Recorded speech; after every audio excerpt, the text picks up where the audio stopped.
Ito yung common problem sa ating mga tanim. Tayo na mahilig magtanim ng mga halaman. Ito po yung aking ginger. Hindi ko napansin na kinain ng mga uod. So gagawa po ako ngayon ng pamatay ng uod. So samahan nyo ako guys. So ngayon guys, mayroon tayong naka-ready dito. Ito po yung gagamitin natin na mga sangkap para makagawa po tayo ng pamatay ng ating uod. Ayan. So mayroon tayo ditong Joy dishwashing liquid. Ayan. At meron din tayong mantika.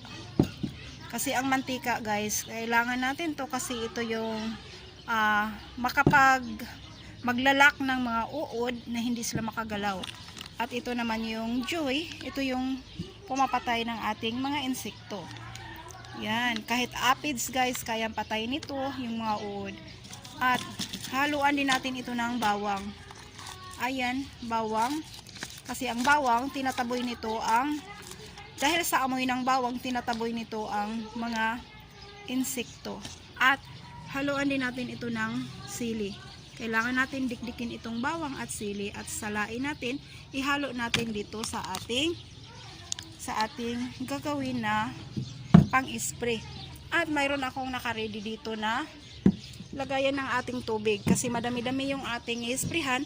So mayroon tayong ditong container, ito 3 litro ang laman nito guys, 3 litrong tubig. So ito po ang gagamitin natin, lalagyan natin kasi ito po ay may pang-spray na siya.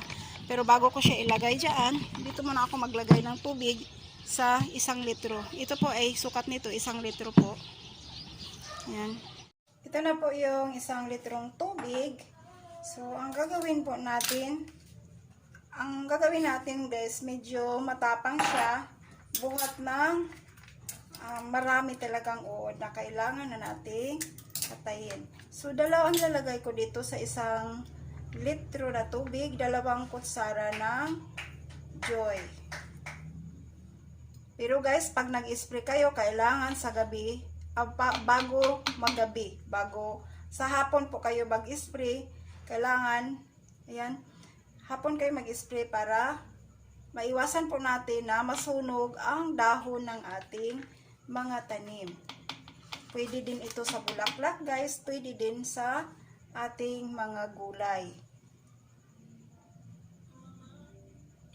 So ito, 2 kutsara din ang ilalagay ko dito. Kasi ang mantika kasi ito yun ang naglalak sa ating mga uod, sa mga insekto. Nilalak nito para hindi na sila makagalaw. So ang gagawin natin guys, i-mix siya ng maayos.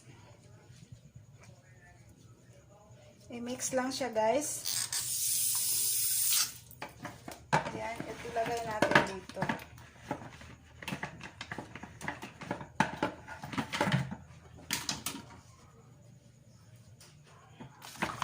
Medyo matapang ito guys kasi nga madami na talagang uod. Kailangan nating makatay yung mga uod.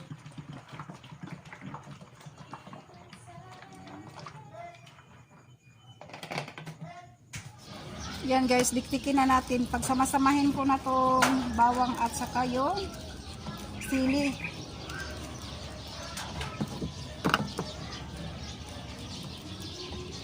Itong mixture na to guys, medyo pure ito dahil sa dami ng mga insekto sa ating luya.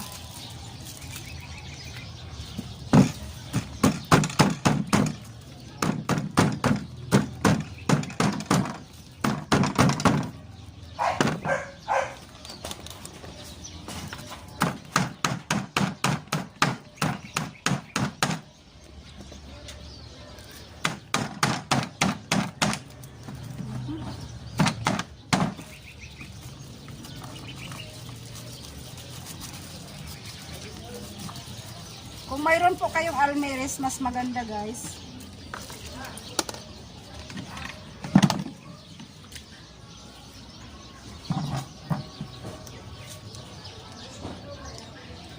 Ito po.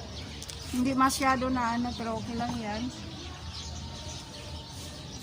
Ito guys, mag-spray na tayo guys. Kailangan pag nag-spray tayo, hapon po. Alas 5 ng hapon.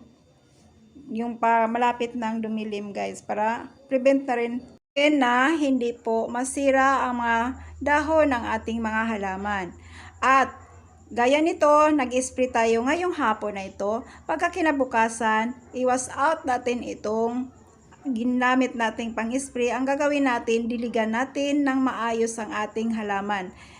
Dilig na dilig ng plain water para mawas out itong in-spray natin ngayon na ginawa natin. Para ingat na din at sure na din na pag sumikat yung malakas na araw, hindi po masisira ang mga dahon. Pwede po ito gawin natin tuwing linggo para po ingat na din sa ating mga tanim na hindi talaga dadapuan ng mga uod. Kasi ako, napabayaan ko yung aking mga tanim buhat nung nabisi talaga ako. Ayan po. Pero itong mixture na ito, yung ginawa nating mixture na ito, matapang ito guys. Kasi nga, madami na yung uod na kailangan kong puksain.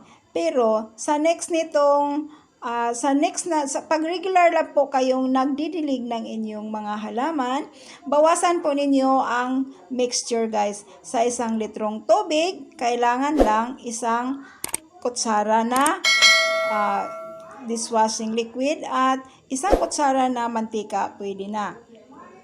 Kailangan, ano na siya guys, medyo malabnaw na siya. Hindi gaya nung ginawa ko ngayon, concentrated pagid siya. Medyo pure siya. So, ayan po. Basta wag natin kalimutan, pagka kinabukasan, diligan natin ng maayos, isprihan natin ng tubig ang ating mga halaman na inisprihan natin ngayon ng ating pesticide, organic pesticide, para prevention na din na pag sumikat yung malakas na araw, hindi po masisira lalo yung mga dahon nila. So, ayan po, sana po itong ating video ngayong hapon na ito, makakatulong po ito, lalo po sa ating mga kaibigan na hindi po gumagamit ng mga harmful na pesticide. Kasi ito po organic lang at nasa kusina lang natin makikita guys. So, safe po ito. So, maraming salamat po. Bye-bye po.